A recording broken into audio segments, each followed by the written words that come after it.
मूक माटी का स्वाध्याय हम सभी कर रहे हैं। आचार्य विद्यासागर जी द्वारा कृत। मंगलम भगवान वीरो मंगलम गौतमो गणी मंगलम कुंद कुंदाद्यो जैन धर्मोस्तु मंगलम। नमो अरिहंताणम नमो सेताणम नमो आयर्याणम नमो उवज्जायाणम नमो लोये सवसाहुणम। पंच परमेष्ठी भगवान की जय। अगले 45 मिनट के लिए सभी प्रकार के पापों का त्याग करके सभी नववर्ण मुखर मंत्र पढ़ लें।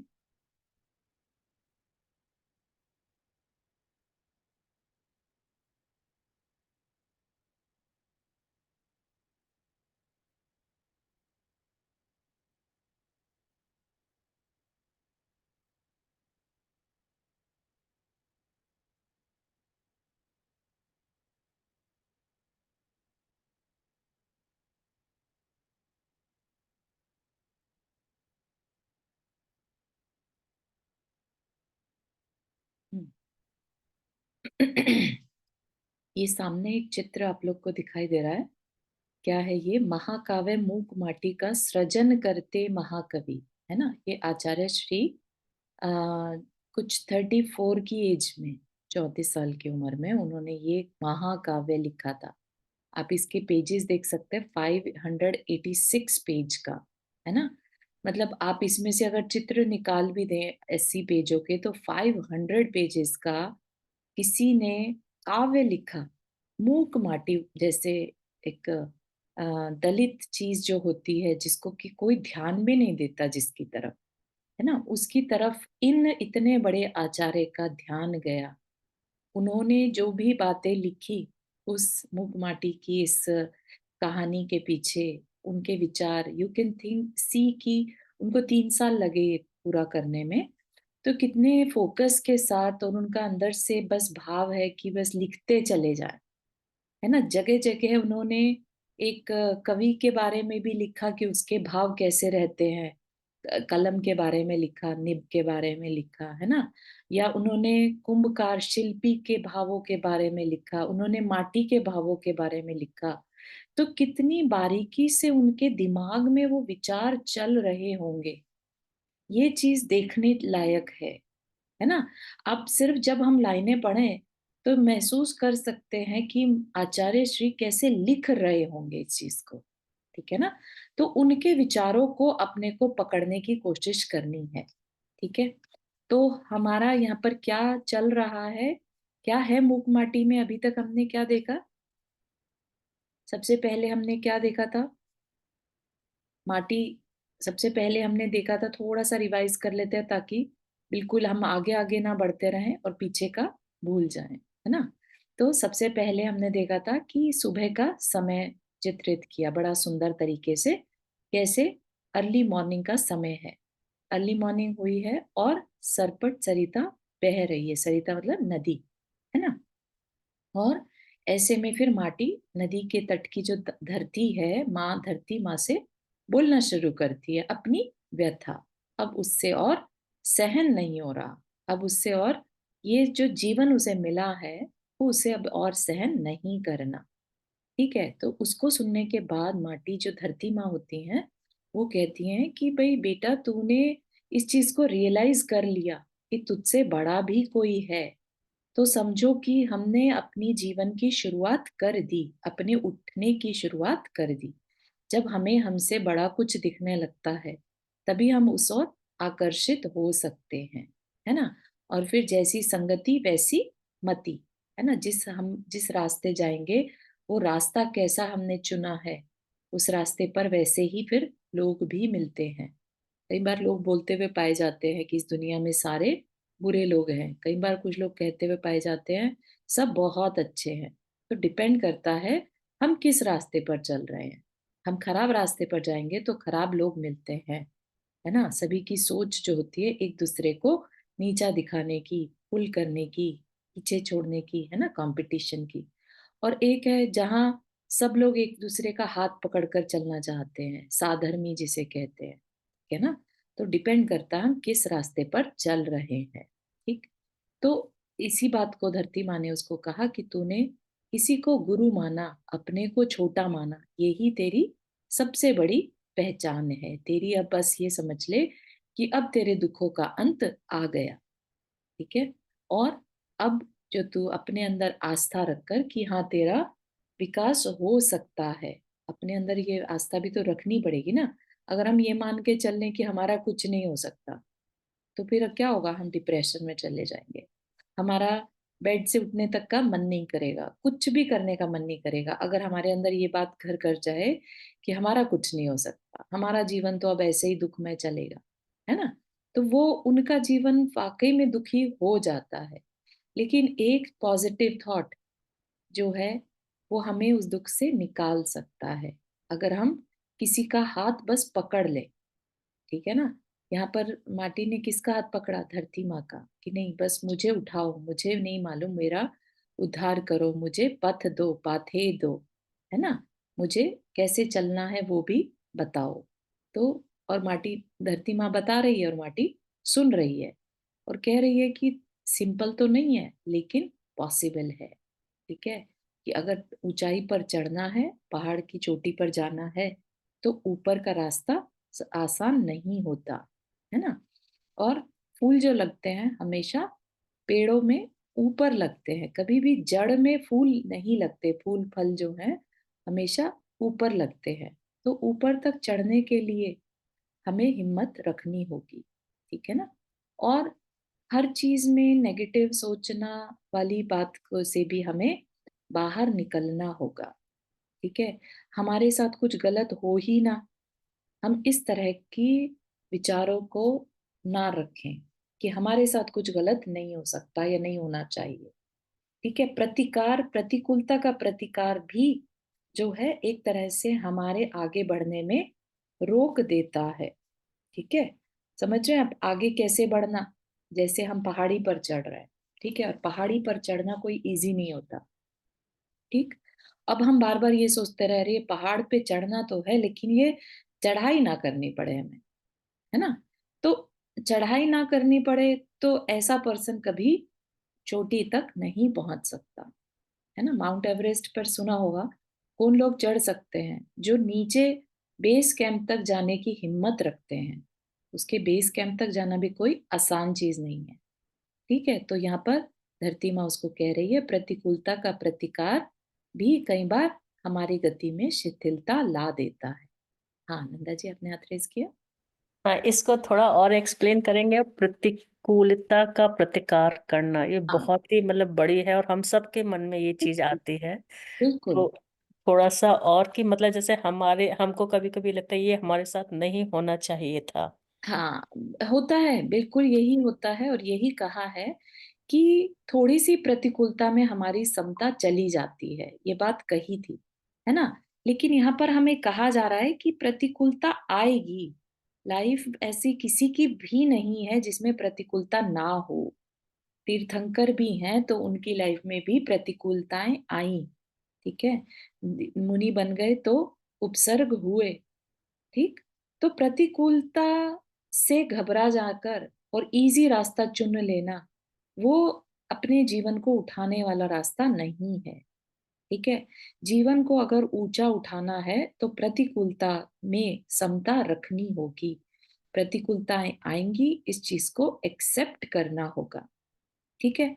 तो इतना, ये जो साधना का रास्ता है, जैसे माटी है, अपन ये देख रहे हैं कि माटी कलश बन गई, क्या वो सिंपली कलश बन गई, हमने क्या क्या नहीं देखा।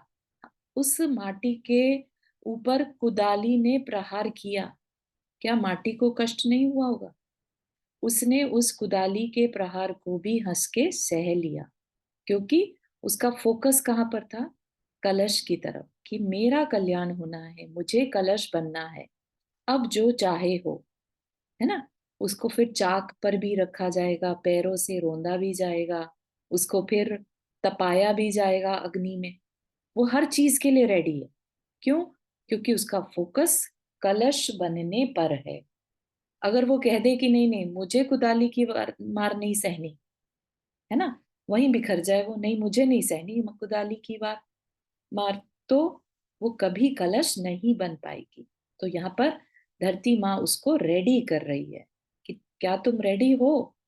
अगर तुम्हें ये जो आज जीवन मिला है, ये जीवन नहीं चाहिए, तो जीवन को उठाने के लिए जो साधना का रास्ता है, क्या तुम उसके लिए रेडी हो? ठीक है? तो वो कहती है, हाँ, मैं रेडी हूँ। ठीक है? तो यहाँ पर ये हमें बताना चाहा था कि उसने अपने अंदर वो चीज़ को पहले एक्सेप्ट किया कि हाँ, मैं रेडी हूँ। किस चीज़ के लिए? अपने विकास के लिए। उसने अपने अंदर विकास पॉसिबल है, इस चीज़ पर बिलीव किया। माटी ने बिलीव किया तभी तो वो विश्वास को ही एग्ज़ीक्यूट करना है। उसने विश्वास किया कि हाँ, मैं कलश बन सकती हूँ। ठीक है ना? तो ये जो उसने अपने ऊपर आस्था रखी, ठीक है ना? और माटी को अपना इतना बड़ा समर्पण करना है कि अपना उसका रूप ही बदल जाएगा। अभी वो जैसी है, पूरा का पूरा समर्पण उसने उस कुंभकार के आगे कर दिया कि मुझे कलश बनना है, तुम्हें जो करना है करो। तुम जो करोगे वो मैं करने को तैयार हूँ। इतना बड़ा समर्पण उस माटी ने किया। तो यहाँ पर जो गुरु एक शिल्पी है, शिष्य उसके आगे आकर समर्पित होता है, तब जाके वो जो जीवन है वो स्वर्णमयी बनता है।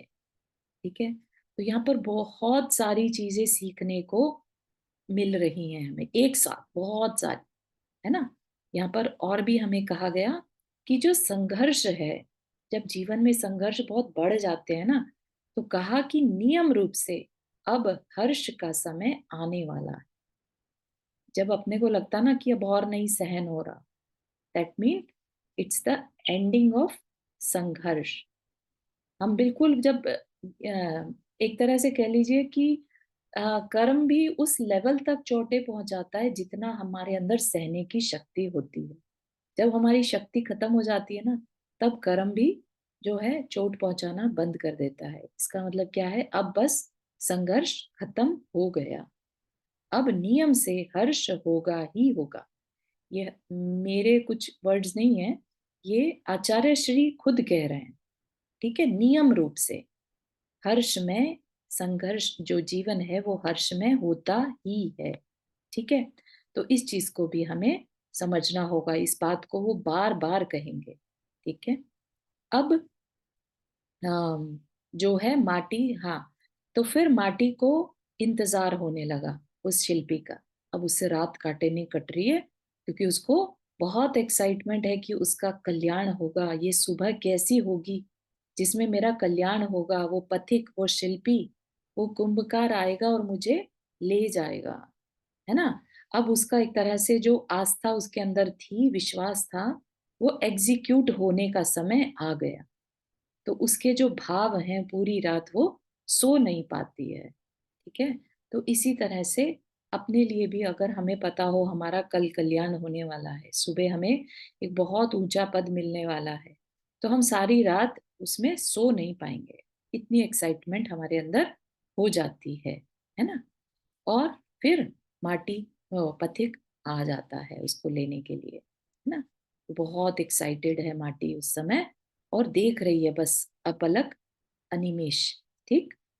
अब उल्लास के साथ बिल्कुल, मतलब किसी तरह का कोई दुख उसके अंदर नहीं है। कुंभकार कैसा भी उसके साथ अब पकाएगा उसे, मारेगा, पीटेगा, कुछ भी मतलब नहीं है उसको, सिर्फ एक्साइटमेंट है। क्यों? क्योंकि उसके अंदर संप्रेषण, जो हमने देखा था, संप्रेषण क्या है? एक तरह की एनर्जी फ्लो जो है ना? पथिक से, पथिक मतलब शिल्पी से माटी की ओर जो संप्रेषण हो रहा है, जो एनर्जी फ्लो हो रहा है, वो बहुत पॉजिटिव है। तो उसको बहुत एक्साइटमेंट इस बात का हो रहा है कि अब जो वाइब्रेशन उसकी तरफ पहुंच रही है वो बहुत अच्छा है। जो कुंभकार है वो भी बहुत शांत परिणाम का है, बहुत अहिंसक है ना? तो इसलिए वो पूरा समर्पण करने को तैयार है। ठीक है? तो यहाँ पर और उसके फिर जो कुछ बताई गई थी कि भाई उसके शुभ चिन्ह दिखाई दे रहे थे। बाएं हिरण दाएं जात लंका जीत राम घर आए। अगर बाहर निकलते शुभ चिन्ह दिख जाए तो जीत पक्की है ना? अब यहाँ पर जीत क्या है? बेसिकली यहाँ पर माटी के लिए जीत क्या है? कि उसको कलश बनने की तैयारी हो रही है, ये उसकी जीत है। ठीक है, तो वो इस चीज के लिए बहुत एक्साइटेड है। तो शिल्पी के बारे में बताया, शिल्पी कैसा है? शिल्पी बहुत आ, वृद्ध तो बताया ही, साथ ही बिल्कुल उसके चेहरे पर कहीं कोई तनाव का चिन्ह नहीं है, कोई अहंकार नहीं है कि मैं बनाने वाला। उसने स्टार्टिंग करी तो ओंकार को नमन करके। ओंकार क्या? ओंकार मतलब एक यूनिवर्सल फोर्स, है ना? उसने उसको नमस्कार किया कि मैं करने वाला कुछ नहीं। तो ऐसा अहंकार का उसने वमन किया, पहले अहंकार को मिटा दिया कि मैं कलश बनाने वाला कोई नहीं, है ना? यहाँ पर कलश बन कौन रहा है? मिट्टी खुद बन रही है, उपादान। वो सिर्फ एक निमित्त है, ठीक है ना? बनने वाली माटी खुद, जो कलश रूप में कन्वर्ट होगी। ठीक, तो इसलिए शिल्पी ने पहले ही अपना अहंकार हटा दिया कि मैं कलश बनाने वाला कोई नहीं, मैं तो सिर्फ एक निमित्त मात्र हूँ। ठीक है, अब कुदाली ने, किसान जो शिल्पी था उसने कुदाली चलाई माटी के ऊपर, और फिर पूछ रहे हैं कि ऐसा क्या है, मतलब क्यों नहीं रोई माटी? माटी नहीं रो रही है। माटी के कोई चेहरे पर गुस्सा नहीं है कि ये मेरे ऊपर क्यों वार कर रहा है, क्यों मुझे परेशान कर रहा है। नहीं है, क्यों नहीं है? क्योंकि ये खुद बुलाई हुई तकलीफ है। जैसे एक साधक अपने लिए डिसाइड कर लेता है कि आज मुझे, ये वृत्ति परिसंख्यान होता है ना, कि आहार के लिए ऐसी कोई मुद्रा मिलेगी तो आहार करूं, नहीं तो नहीं करूं। सोचिए, क्या किसी ने उसको कहा था साधक को कि ऐसा नियम ले लो? कितने बड़े बड़े सेठों के घर जा सकते थे, सोने चांदी की थालियों में खा सकते थे, लेकिन नहीं, एक छोटी सी प्रतिज्ञा ने डिसाइड करवा दिया कि किसके घर जाना, नहीं मिला तो नहीं जाना। ठीक है ना? तो ये तकलीफ उन्होंने खुद अपने लिए बुलाई। इसको क्या कहते हैं? इसको साधना कहते हैं, कर्म की निर्जरा कहते हैं। उन्होंने अपने लिए खुद इसकी उदीरना, कर्म की उदीरना कर ली। तो क्या कह रहे हैं? जैसे माटी ने, अदया, माटी ने कुदाली के साथ क्या मित्रता कर ली थी क्या? अदया और दया के बीच क्या मित्रता हो गई थी? नहीं, सिर्फ लोभ था। लोभ किस चीज का? प्रशस्त लोभ, कि मुझे कलश बनना है, उसके लिए कैसा भी दुख मैं रेडी हूं सहने के लिए। ठीक है, ऐसे ही जो मुनि महाराज हैं, साधना के मार्ग पर हैं, उनके अंदर अपनी आत्मा के कल्याण की एक लोभ है ना, जिसके लिए वो शरीर की तकलीफ को तकलीफ नहीं मानते। ठीक है, फिर अब वो माटी को उसने बोरी में भरा। ठीक है, बोरी में भरा तो वो एक लज्जावती स्त्री की तरह अपनी बोरी में भरी जा रही है, और जैसे उसका मुंह घूंघट में है, ऐसा आचार्य जो है, आचार्य विद्यासागर महाराज जी ऐसा लिख रहे हैं अपने काव्य में, कि वो माटी इस समय नई नवेली दुल्हन की तरह उस बोरे में, है ना? बोरे में माटी है, तो उसको तो कवि की लैंग्वेज में उसने कैसे प्रेजेंट किया कि जो बोरी में क्या है, वो दुल्हन है। ठीक है, दुल्हन जैसा उसका चेहरा है, घूंघट में है, बोरी में है तो घूंघट में है। ठीक है, तो अब शिल्पी उससे कहता है, शिल्पी को उसका चेहरा देखकर बड़ा दुखी चेहरा दिखाई दिया, जबकि नवनवेली दुल्हन का चेहरा तो खिला हुआ एज्यूम करा जाता है, राइट? तो वो देखता है और उसको संदेह होता है कि ये क्या, इसके चेहरे पर इतने निशान कैसे, ये किस तरह के निशान हैं, है ना? तब वो माटी कहती है कि जैसे अमीरों के तो घरों की बात नहीं है, लेकिन गरीबों के घर जो कुटिया होती है, तो मैं भी बहुत तकलीफ वाला समय मैंने देखा है, और रो रो के मेरे आंसुओं से मेरे गालों पर गड्ढे पड़ गए हैं, इतनी तकलीफ है ना। तो एकदम से शिल्पी को उस पे यकीन हो जाता है। ठीक है, तो अब माटी का इतिहास माटी के मुख से सुन, शिल्पी सहज कह उठा। ठीक है, ये बात पहले भी हमने पढ़ी, अभी अभी हम पढ़ कर आए हैं क्या? कि वास्तविक जीवन यही है, सात्विक जीवन यही है, धन्य। और यह भी एक अकाट्य नियम है। अकाट्य मतलब जिसे झुटलाया नहीं जा सकता, जो होगा ही होगा। क्या? अति के बिना इति से साक्षात्कार संभव नहीं, और इति के बिना अत का दर्शन असंभव। अर्थ यह हुआ कि पीड़ा की अति ही पीड़ा की इति है, और पीड़ा की इति ही सुख का अत। बहुत सुंदर। यहाँ पर एक जीवन का रहस्य बता दिया, यहाँ पर कह भी दिया ना कि वास्तविक जीवन यही है, जो रियल लाइफ है, सात्विक जीवन है, वो यही है कि उसमें जब भी अति होगी, ठीक है, अति के साथ ही एंडिंग होती है। जैसे कभी आपने दीपक की लौ जब बुझती है ना, तो एकदम से बहुत तेज हो जाती है। ठीक है, कभी आपने नोटिस किया हो, जब जलाया जाता है दीपक को तो धीरे धीरे जलता है, और जब एंडिंग आनी होती है ना उसकी, तो पूरा दीपक कवर कर लेता है अग्नि में। इतनी तेज लौ हो जाती है उसकी। तो हमें लगता है ये अति हो गई, तेज हो गई, बहुत तेज हो गई, है ना। तो तेज हो गई इसका मतलब क्या है? वो कहीं ना कहीं किसी चीज की एंडिंग होने वाली है। अभी यही बात हमने पहले भी देखी थी, है ना, प्रतिकूलता की बात। जब संघर्ष बहुत बढ़ जाए, तो क्या मतलब है? नियम से हर्षमय जीवन स्टार्ट होने वाला है। जो लोग अपनी लाइफ को हमेशा इजी चाहते हैं, उनकी लाइफ में कभी बड़ी घटनाएं नहीं होती। जिनकी लाइफ में बड़ी घटनाएं होती हैं, तो उनकी लाइफ आप झांक कर देखिएगा कि उन्होंने कभी ना कभी धक्के जरूर खाए होंगे, है ना। अभी एक मूवी रिलीज हुई है, 12th फेल। अगर नहीं देखी है तो आप जरूर देखिएगा वो मूवी।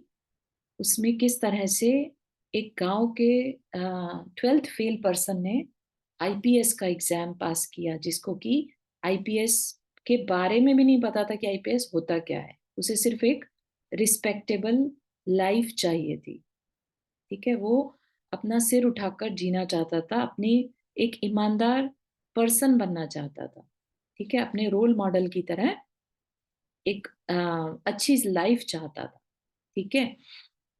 तो उसके लिए उसने क्या क्या नहीं किया, इति हो गई। अपन देखें ना अगर, तो हमें लगेगा कि कितनी तकलीफ, कैसे कोई सह सकता है। लेकिन यहाँ पर भी आचार्य श्री वही कह रहे हैं कि पीड़ा की अति ही पीड़ा की इति है। जब बहुत ज्यादा तकलीफ बढ़ जाती है लाइफ में, इसका मतलब अब उसका एंड आने वाला है। और पीड़ा की इति, इति मतलब एंड, पीड़ा का एंड ही सुख का अथ। अथ मतलब स्टार्टिंग, है ना। तो हमेशा हमेशा का नियम है ये कि जैसे रात के बाद सुबह आती ही है, ऐसे ही दुख के बाद सुख आता ही है, ठीक है। तो कभी भी ये नहीं समझें कि हमारी लाइफ में तो बस दुख ही दुख है, ठीक है, बल्कि दुख है तो आ जाने दो। क्योंकि अ, हमने कुछ अच्छा ही किया होगा जो दुख एक साथ आकर खत्म हो रहा है। दुख, हर चीज का एंड है, तो दुखों का भी एंड होता है, ठीक है। तो यहाँ पर ये अकाट्य नियम बताया है, ठीक। तो दुख सुनने के बाद, माटी के दुख सुनने के बाद ऐसी बात शिल्पी के मुंह से निकली, कुम्भकार के मुंह से निकली।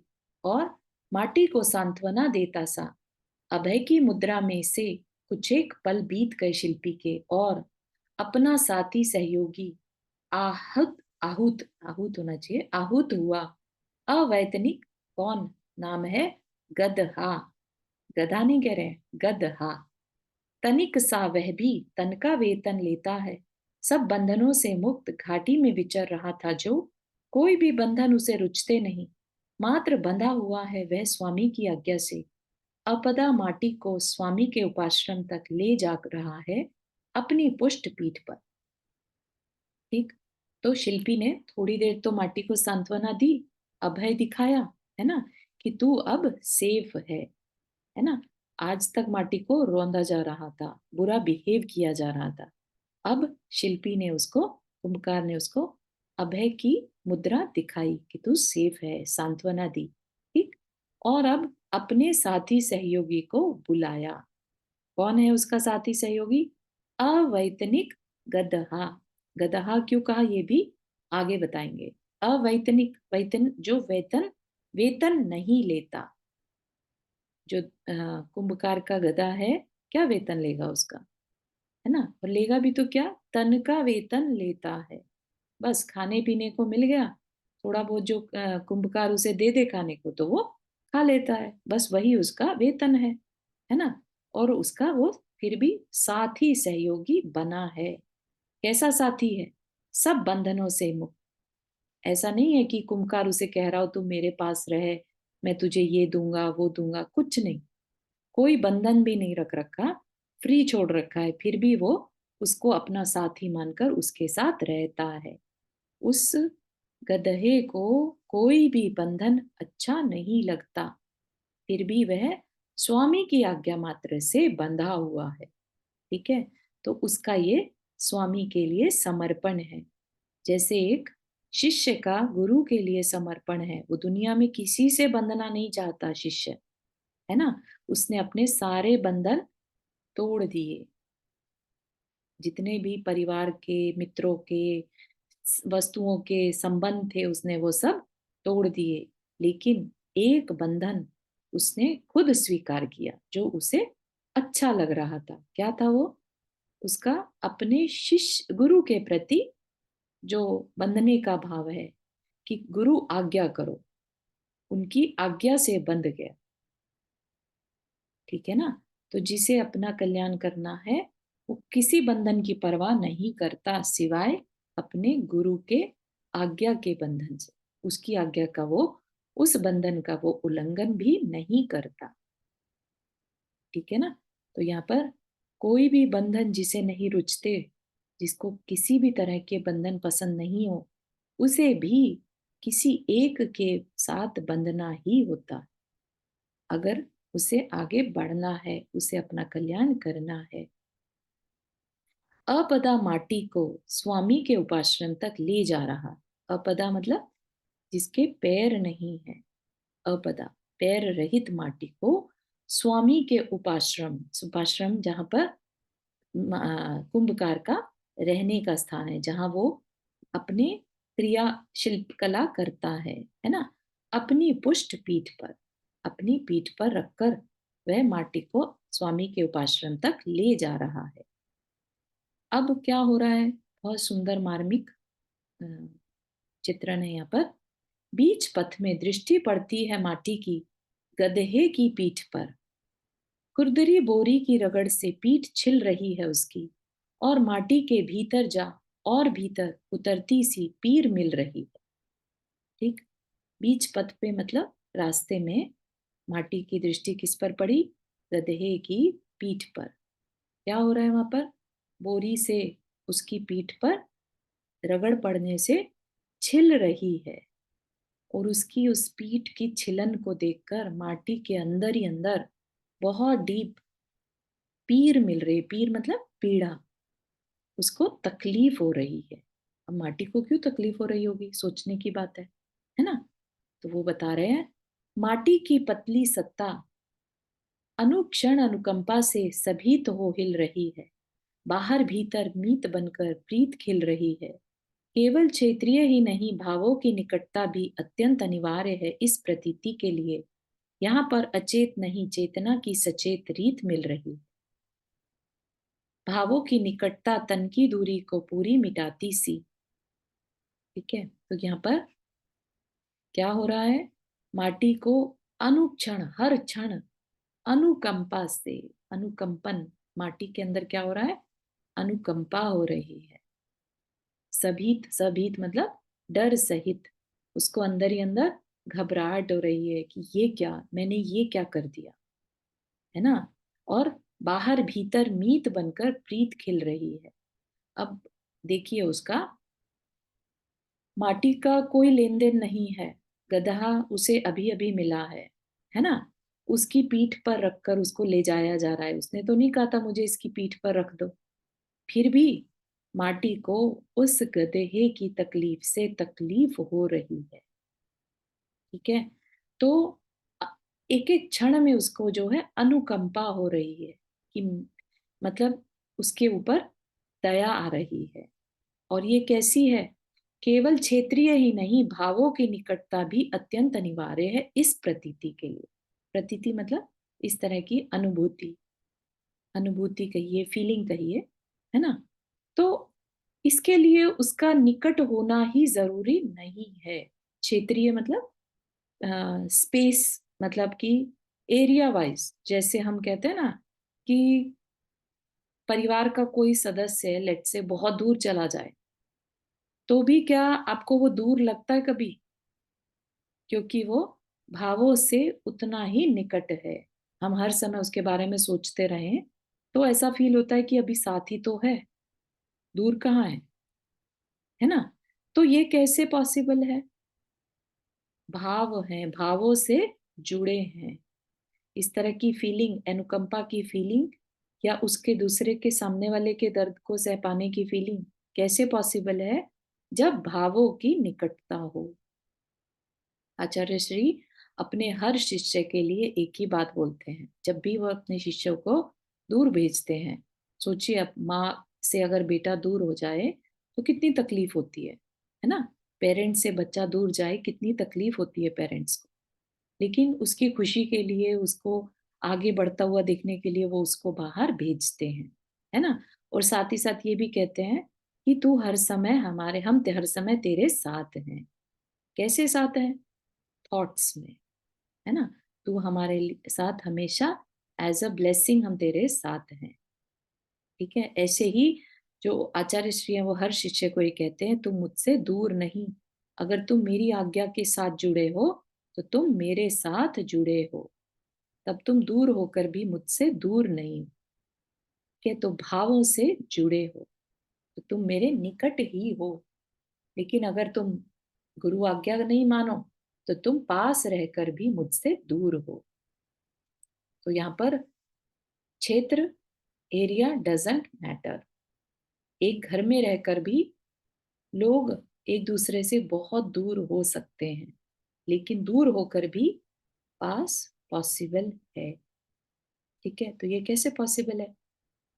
इसके लिए इस तरह की फीलिंग होना जरूरी है। ठीक है? तो भावों की निकटता, उतनी आत्मीयता, उतनी अनुकंपा जरूरी है। यहाँ पर अचेत नहीं, चेतना की सचेत रीत मिल रही है। तो यहाँ पर किसी भी तरीके से अचेत, अचेत मतलब जिसमें चेतना ना हो, है ना? जिसमें दूसरे के लिए अनुकंपा ना हो, दया ना हो, वो एक अचेत, निर्जीव जैसा ही है। तो माटी में क्या कहा? चेतना है ना? माटी में चेतना है क्योंकि उसे गधे की तकलीफ फील हो रही है। ठीक? तो ये जो भावों की निकटता है, ये तन की दूरी को पूरी मिटाती सी, जिससे भावों के कारण जो फिजिकल डिस्टेंस है वो दूर हो जाता है। और बोरी में से माटी क्षण क्षण, छन छन कर छिलन के छेदों में जा मृदुतम मरहम बनी जा रही है, करुणा रस में और सनी जा रही है। इतना ही नहीं, उस स्थान में बोरी की रूखी स्पर्शा भी घनी मृदुता में डूबी जा रही है। पर इस पर भी माटी के मुख पर उदासी की सत्ता परी है, परत्र प्रवास करने को मना कर रही है। ठीक है? तो क्या हो रहा है यहाँ पर? माटी के माटी क्या कर रही है? छन छन, छिन छिन, पल पल में छन छन कर। छन छन मतलब बोरी होती है ना, बोरी में बहुत छोटे छोटे छेद रहते हैं। ठीक है? तो उससे माटी निकल निकल कर उस गधे की जो मरहम छिल गया है, उस पर मरहम की तरह मृदुतम मरहम लग रही है, उसको हील कर रही है। ठीक है? उसके अंदर इतनी करुणा हो रही है कि कैसे मैं इसकी तकलीफ को दूर कर दूं। ठीक है? माटी इतनी असहाय, अपदा, पैर रहित होने पर भी, जिसका खुद का जीवन इतना दुखमय रह चुका है, वो दूसरे की पीड़ा को नहीं सहन कर पा रही है। इतनी करुणा उसके अंदर है। और उस स्थान पर बोरी की रूखी स्पर्शा भी उसने क्या कर दिया, छन छन कर बोरी को भी चिकना चिकना कर दिया। लेकिन इतना करने पर भी माटी के मुख पर क्या है, उदासी है। उदासी क्यों होगी, इतना कर तो रही है माटी उसके लिए, है ना। और इतना उसके अंदर भाव आ रहा है कि मुझे नहीं जाना यहाँ से दूर, मुझे नहीं इसके पीठ पर लदकर इसको तकलीफ देकर मुझे वहां नहीं जाना, परत्र प्रवास करने को मना कर रही है। ठीक है, मुझे ऐसा कोई काम नहीं करना जिससे दूसरे को तकलीफ हो।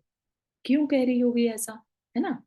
तो कहा, उसका उत्तर दे रहे हैं, माटी की स्थिति में कारण यह है कि इस छिलन में, इस जलन में निमित्त कारण मैं ही हूं। यूं जानकर पश्चाताप की आग में झुलसती सी माटी और उसे देखकर वह पली पड़ी पड़ी भीतरी अनुकंपा को चैन कहा, सहा नहीं गया उससे, रहा नहीं गया उससे। और वह रोती बिलकती दृग बिंदुओं के मिश स्वेद कणों के बहाने बाहर आ पूरी बोरी को भिगोती सी अनुकंपा। तो क्या कर रही है, क्यों दुखी है इस बात पर, इवन दो वो उसके मलहम भी बना रही है, सब कुछ कर रही है, उसके दुख का कारण क्या है, उदासी का कारण क्या है। तो बताया कि इस छिलन में, इस जलन में, उसके इस जो रगड़ से उसके घाव आ गए हैं गधे के, उसमें निमित्त मैं हूं। इस तकलीफ से उसको उदासी, अंदर ही अंदर पश्चाताप की आग में वो झुलस रही है। तो जो जिसके अंदर अनुकंपा होती है, कंपैशन होता है ना, एम्पैथी जिसे कहते हैं, तो अगर उससे किसी के तकलीफ पहुंच जाए, पहले बात तो जिसमें एम्पैथी नहीं होती उसको दूसरे की तकलीफ दिखाई ही नहीं देगी। ठीक है, अब जिसको तकलीफ दिख रही है तो फिर वो सोचता है अपने बारे में कि मेरी वजह से तो नहीं है तकलीफ। ठीक है ना, अगर तकलीफ दिख रही है तो दूर करने की कोशिश करना एक चीज है। ठीक है, और उस तकलीफ में मैं कारण तो नहीं हूं, ये सेकंड एक्शन होता है। यहाँ पर मार्टी ने गधे की तकलीफ देखी, उसको दूर करने का प्रयास भी किया, राइट। लेकिन साथ ही साथ वो ये भी देख रही है कि उसकी इस तकलीफ में कारण कहीं मैं तो नहीं हूं। और जब उसे रियलाइज हुआ कि मैं ही हूं, ठीक है, तो अब उसको क्या हो गया, गिल्ट, अंदर ही अंदर पश्चाताप की आग में झुलस रही। ठीक, किस कारण से, अनुकंपा के कारण से। इसीलिए जो दया को धर्म का मूल कहा है, दया मूलो धम्मो, है ना। किस कारण से कहा होगा, अनुकंपा जिसके अंदर है उसके अंदर दया होगी ही होगी। वो कभी नहीं चाहेगा उसके कारण दूसरे को तकलीफ हो। ठीक है ना, क्योंकि जैसा जीवन उसे अपने अंदर तकलीफ होती है वैसी तकलीफ वो नहीं चाहता किसी और को हो। ठीक है ना, क्योंकि उसको अपनी तकलीफ का एहसास तो है ही, वैसी ही तकलीफ को वो दूसरे के अंदर भी फील कर पा रहा है। ठीक है, तो भीतरी अनुकंपा को चैन कहा, उससे अब सहा नहीं गया, रहा नहीं गया उससे, और रोने बिलखने लगी वो। ये कवि की क्रिएशन है ना। तो ऐसा मत समझिए कि माटी रोती है, माटी को एक स्त्री का रूप दिया है ना। तो वो है स्त्री, रोने बिलखने लगी। दृग बिंदुओं के मिश स्वेद कणों के बहाने बाहर आ पूरी बोरी को भिगोती सी अनुकंपा। उस अनुकंपा के कारण, उस दया के द्रवीभूत होकर क्या हुआ, उस माटी के रोने से और उसके जो गधे को भी चलने से पसीने आ रहे थे, उसके कारण पूरी बोरी जो है गीली गीली हो गई। ठीक, तो उससे क्या हुआ, उसको थोड़ा सा कंफर्ट मिल जाए कैसे भी। ठीक है, इतना उसके अंदर अनुकंपा से वो द्रवीभूत होकर कैसे उसकी तकलीफ को मैं दूर कर दूं, कैसे मैं उसके निमित्त में दुख में कारण बन गई, इस तरह के भावों से भरी वो माटी अपने आप को कह रही है कि मुझे नहीं जाना, है ना। फिर क्या कहा, इस विषय में किसी भांति हो नहीं सकता संशय कि विषयी सदा विषय कषायों को ही बनाता अपना विषय, और हृदयवती आंखों में दिवस हो या तमस चेतना का जीवन ही झलक आता है, भले ही वह जीवन दया रहित हो या दया सहित। क्या कहा? कवि कह रहा है कि इसमें कोई डाउट नहीं कि जो विषयी है, विषयी मतलब जो हमेशा अपने सेंसुअल प्लेजर में लगा है, ठीक है, तो वो विषयी को विषय कषायों में ही अपने फोकस रहता है, उसको दूसरे की तकलीफ नहीं दिखती, है ना। तो जो अनुकंपा है वो किसके अंदर होगी? हृदयवती आंखों में, जिसकी आंखें हृदय के समान है। हृदय क्या है? हृदय करुणामयी होता है, वो करुणा आंखों से दिखती है, राइट। तो इसलिए आंखों को हृदयवती का एडजेक्टिव यूज किया। हृदयवती आंखों में दिवस हो या तमस, दिन हो या रात, चेतना का जीवन ही झलक आता है। सिर्फ चेतना दिखाई देती है, उसे जीवन दिखता है, हर जगह जीवन दिख रहा है। दूसरे की तकलीफ मेरी तकलीफ, क्यों? क्योंकि उसके अंदर भी वैसा ही जीवन है, उसके अंदर भी वैसे ही सुख दुख की फीलिंग है, ठीक है ना।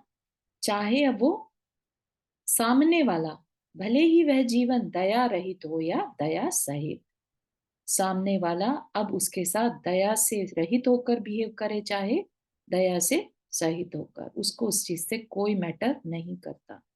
उसका काम क्या है?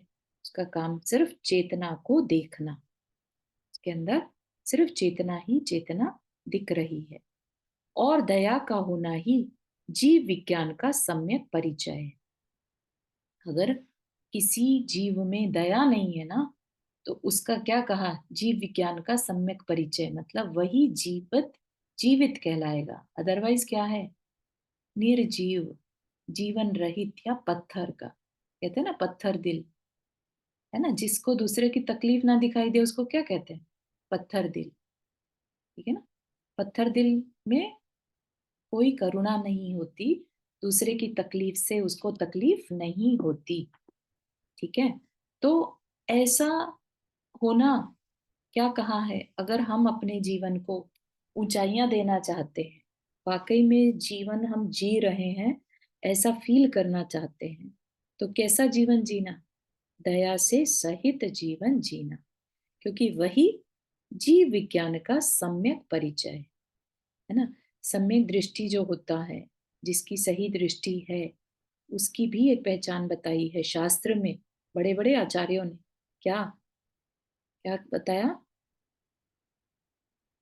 अनुकंपा उसका एक लक्षण बताया।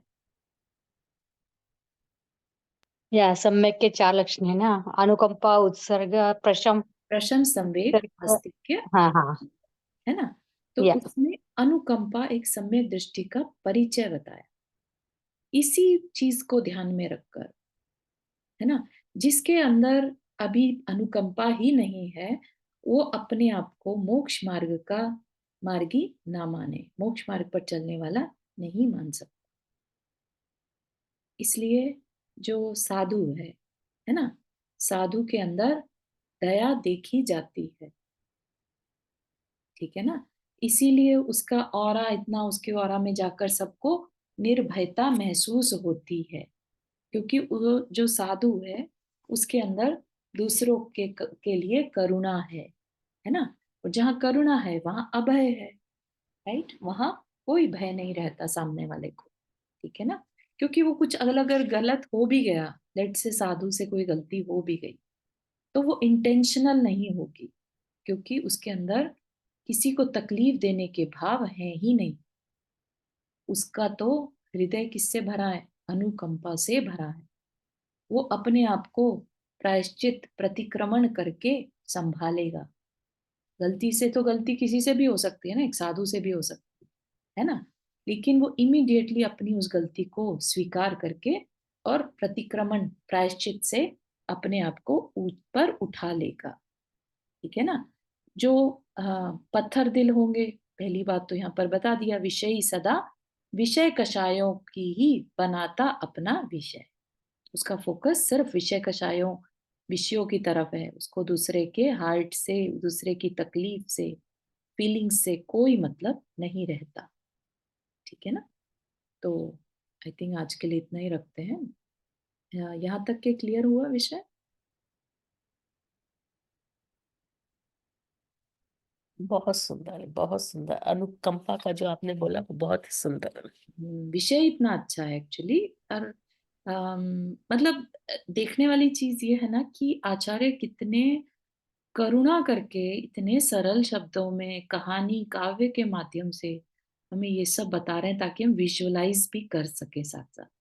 कई बार हम शास्त्र की बातें या इवन पुराणों की बातें हम विजुअलाइज नहीं कर पाते। यहाँ पर एक माटी को भी एक कैरेक्टर बना दिया, है ना? और लाइक उसमें गदहा भी एक जो बहुत खराब प्राणी माना जाता है, उसको भी बहुत ऊंचाइयों तक पहुंचा देंगे। इतनी करुणा है आचार्य की, देखने की दृष्टि है। हर चीज से, लाइफ के हर चीज से वो सीख रहे हैं। ठीक है ना? सीख रहे हैं, सिखा रहे हैं। ठीक है ना? चारू जी, हम्म। इसमें कुम्हार को क्या बताया है? मिट्टी तो चलो जैसे उन्होंने मिट्टी को हमारी उपमा दी है, राइट? लेकिन हाँ, कुम्हार कुम्हार को वो किसकी गुरु उपमा है। दी है? गुरु। अच्छा। शिल्पी जैसे आकार प्रकार देता है ना, माटी को बनाएगा हुँ, कौन? कुम्हार। है ना? माटी को हुँ, मिट्टी से, जो पद से दली जा रही थी अभी, उसको कलश का रूप देने वाला है। ऐसे ही गुरु जो है, एक सामान्य से प्राणी को, सामान्य से पर्सन को किस ऊंचाइयों तक पहुंचा सकते हैं। है ना? तो यहाँ पर कुंभकार जो है वो गुरु है। तो जहां पर भी आप हुँ। कुंभकार को देखेंगे, वो गुरु की नजर से देखना है। तो इसका मतलब ऐसा बोल सकते हैं कि जब हम गुरु की शरण में चले जाते हैं, तो हम्म, वो हमें इस लायक बना देते हैं कि हम बिल- सच्चाई को देख सकें? बिल्कुल सही है। उसके लिए एक शर्त बताई कि समर्पण करना होगा, गुरु की आज्ञा से बंधना होगा। ठीक है हुँ, ना? अगर वहां जाकर हम ये कहें कि नहीं नहीं, हमें कोई मतलब नहीं है, गुरु जो कहे कहे, हमें तो पसंद नहीं आई बात, फिर नहीं कुछ कर सकते गुरु। समर्पण जरूरी। ठीक है? हुँ, बहुत अच्छा। हाँ एक सर जी, चीज़ अपने हाथ पे इसके। हाँ, मैं ये पूछ एक बात बोल रही थी, ये पशम संवेग, अनुकंपा और विरसर का तो शॉर्ट में ज़रा-सा एक-एक लाइन में बता दीजिए। हाँ, प्रशम संवेग क्या होता है? प्रशम होता है मंद कषाय, बहुत शांत परिणाम हो जाना। ठीक है, जो सम्यक दृष्टि है उसको बात समझ में आ जाती है, तो मोस्ट ऑफ द टाइम उसका मन जो है अननेसेसरी के झमेलों में, अननेसेसरी के कषायों में नहीं रहता। प्रशम। ठीक है? कषायों का मंद हो जाना, बहुत हाव हाव नहीं रहती उसको, शांति प्रिय पसंद होना। फिर संवेग, जो संसार के दुखों को देखकर डरे कि अभी नहीं, बस मुझे संसार में अब और नहीं रहना।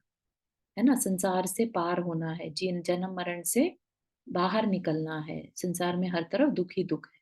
तो ये संवेग। ठीक। आस्तिक्य मतलब अपने ऊपर भरोसा होना कि हाँ, मेरे अंदर वो कैपेसिटी है कि मैं अपने कर्मों को काटकर अपने को फ्री कर सकूं। ये आस्तिक्य। ठीक है? और अनुकंपा, जैसा मेरे अंदर चेतना है, ऐसी ही चेतना सबके अंदर है। सबको, जैसे मुझे दुख तकलीफ होती है, ऐसे ही सबके अंदर चेतना है और उसको भी सुख दुख की फीलिंग होती है। ठीक है? तो इतना आस्तिक्य में श्रद्धा रखना ना। हाँ, आस्तिक्य श्रद्धा श्रद्धा। रखना अपने अस्तित्व पर। ठीक है? हाँ हाँ हाँ। हाँ, कि मैं हूँ। हाँ। है ना? कई बार अपन क्या सोचते हैं कि हम मर गए तो खत्म हो गए। नहीं, हाँ हाँ। अस्तित्व, हम नहीं खत्म होंगे, अपने उस इन- अस्तित्व पर विश्वास रखना। या कैसा भी अवसर क्यों न आवे तो भी अपने निर्णय किए हुए सन्मार्ग में दृढ़ रहना। हाँ, बिल्कुल सही। श्रद्धा बिल्कुल रखना सही। या। बिल्कुल सही है।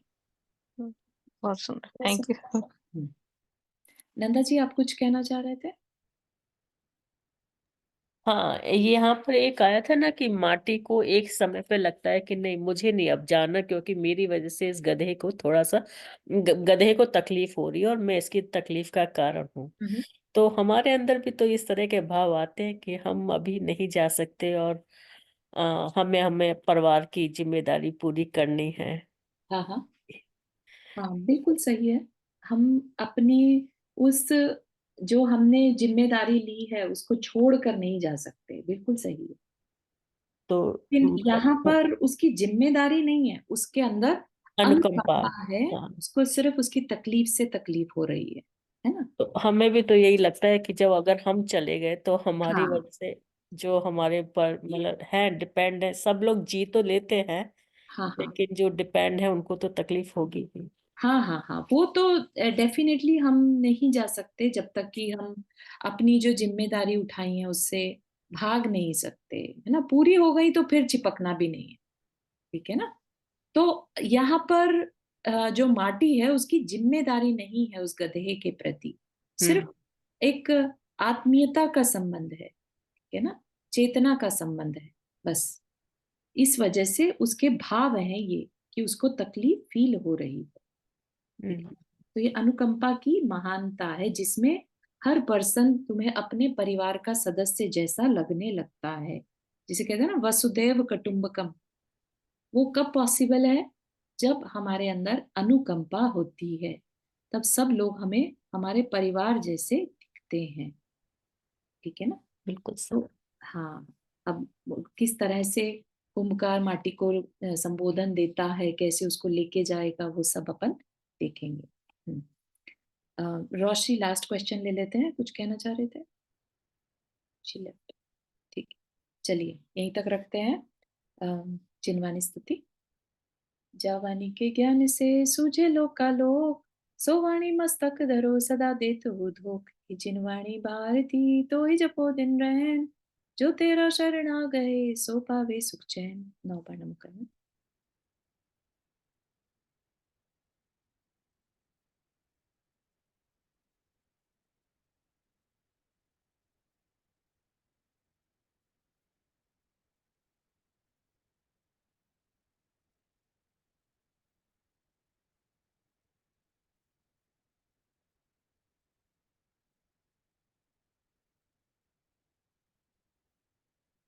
सभी को जय जिनेन्द्र। हाँ, जय जिनेन्द्र चारू जी, आपने मार्क नहीं किया कहाँ तक हमारा हो गया ग्रीन। कर दिया, ये रेड हाँ, से कर करना है। और जय रेड किया, जिनेन्द्र सभी ओके। को। जी जय जिनेन्द्र। जय जय जिनेन्द्र। जय। जय जिनेन्द्र सभी को। जय जिनेन्द्र सभी को। जय जिनेन्द्र।